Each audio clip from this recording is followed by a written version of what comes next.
कानपुर में एक छोटे से गांव में रहने वाली शालिनी की शादी शहर के बड़े व्यापारी के बेटे राजन के साथ हुई। नए घर में बड़े आदर सम्मान के साथ शालिनी का गृह प्रवेश हुआ। शादी के 2-3 साल काफी मजे और खुशी के साथ निकल गए।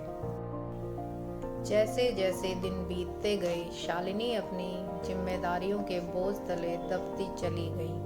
शालिनी की सास इस बात से बहुत खुश थी कि शालिनी अब अपना घर संसार सब अच्छे से संभालने लगी है। गर्मी की छुट्टियां पड़ गई थी। शालिनी अपनी सास से बोली, मम्मी 2 साल हो गए मैं मायके नहीं जा पाई, क्या मैं थोड़े दिन जाकर आऊं? सास ने तुरंत ही कहा, देखो अगले साल चले जाना। शालिनी यह सोचकर काफी नाराज और दुखी होकर सोचने लगी कि जब मेघा दीदी घर में 2 महीने में आती हैं तब मम्मी काफी खुश होती है और कहती हैं कि कितने दिनों बाद आई हो, मुझे तो 2 साल हो गए, मेरे बारे में तो कोई सोचता ही नहीं। मेरी खुशी किसी के लिए कोई मायने नहीं रखती, दिन भर बस काम ही करती रहूं क्या, यही है मेरी जिंदगी। शालिनी कमरे में आंसू की धारा समेटे दाखिल हुई। इतने में सास ने आवाज लगाई, शाम को मेघा घर आ रही है, खाने में कुछ अच्छा बना लेना। जी अच्छा, ऐसा कहकर शालिनी छत से कपड़े उतारने चली गई। थोड़ी देर में सास ने फिर आवाज लगाई, शालिनी जल्दी नीचे आओ, देखो मेघा आई है। इतनी जल्दी? शालिनी मन ही मन सोचने लगी। शालिनी अपने चेहरे पर मुस्कान और अपने दुख को अंदर एक कोने में दबाए अपनी ननद का स्वागत करती है। कैसी हो भाभी? अच्छी हूँ दीदी, और घर में सब कैसे हैं? अच्छे हैं ना? अच्छा जिया जी कैसे हैं? वह भी अच्छे हैं ना? भाभी सब अच्छे हैं। अच्छा दीदी आप बैठे, मैं नाश्ता बनाकर लाती हूँ। नहीं नहीं भाभी कुछ मत बनाओ, मैं अभी घर से नाश्ता करके आई हूँ। और भाभी मैं केवल 3-4 घंटे ही रहूँगी क्योंकि सास की तबीयत ठीक नहीं है। तुम्हारे जीजा जी उन्हें बड़े डॉक्टर को दिखाने गए हैं। वह बोले, तुम अकेले यहाँ क्या करोगी? एक काम करो, अपने मायके जाकर सबसे मिल आना। तो मैं आ गई। मुस्कुराते हुए मेघा ने कहा, अच्छा दीदी रुको, मैं खाना बना देती हूँ, आप भी खा लीजिएगा और जीजाजी और आपकी सास के लिए भी बांध दूंगी। अरे नहीं भाभी, इसकी जरूरत नहीं, मैं घर जाकर बना लूंगी। आप बैठो, बातें करते हैं। तभी शालिनी की सास बोली, तुम दोनों बैठो, मैं कुछ बनाती हूँ। अरे नहीं माँ, बैठो, ऐसा करते हैं मैं और भाभी कुछ बनाते हैं और बातें भी हो जाएंगी। यह भी सही है, सास ने कहा। शाम को मेघा अपने घर चली गई। रसोई का काम समेटकर शालिनी भी कमरे में आई तो राजन ने कहा, तुम काफी थक गई हो, थोड़ा आराम कर लो। हाँ, मुझे कहाँ आराम है, तुम्हारी माँ तो यही चाहती है कि मैं मायके ना जाऊँ।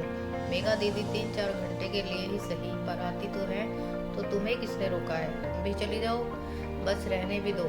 शालिनी ने गुस्से से कहा, तुम शांत रहो, मैं कल माँ से बात करूंगा, राजन ने कहा। सुबह उठकर शालिनी रोज की तरह कामकाज में लग जाती है। दोपहर में शर्मा आंटी शालिनी की सास से मिलने आई। काफी देर तक बातें चलती रही। तभी शर्मा आंटी शालिनी की सास से पूछती है, मेघा की माँ, यह बताओ कि बेटी और बहू में क्या फर्क समझती हो? शालिनी इस सवाल के जवाब का इंतजार कर रही थी कि मम्मी जी क्या बोलेंगी। शालिनी की सास मुस्कुराते हुए बोली, बेटी कैसी भी हो मगर वह मीठी होती है, बहू नमक की तरह होती है। यह सुनते ही शालिनी काफी निराश हो गई और दिल भी काफी दुखा। शर्मा आंटी चली गई। काफी देर तक शालिनी यही सोचती रही कि मम्मी के साथ क्या बुरा किया है। मम्मी मेरे बारे में ऐसा सोचती हैं। अब शालिनी घर में निराश और परेशान रहने लगी। एक दिन शालिनी की सास ने कहा, शालिनी यहाँ क्या तुमसे किसी ने कुछ कहा है या राजन से कोई झगड़ा हुआ है? शालिनी की आंखें भर आई और उसने अपने दिल की सारी बात सास को कह डाली। बस इतनी सी बात? अरे मैंने कहा बेटी मीठी होती है, वह चाहे कितनी भी गलती करे उसकी गलती नजर नहीं आती, वह गुड़ की तरह मुंह में घुल जाती है। और हाँ, खाने में अगर मीठा ना हो तो चलेगा, लेकिन अगर नमक ना हो तो खाना बेस्वाद लगेगा। तुम वही नमक हो। मैं अपने स्वार्थ के लिए तुम्हें कहीं नहीं जाने देती क्योंकि तुम्हारे नहीं रहने पर घर सूना सा लगता है। तुम इस घर को संभालती हो, इसलिए हम तुम्हारे कर्जदार हैं। शालिनी सारी बात समझ गई और सास से लिपट कर रोने लगी।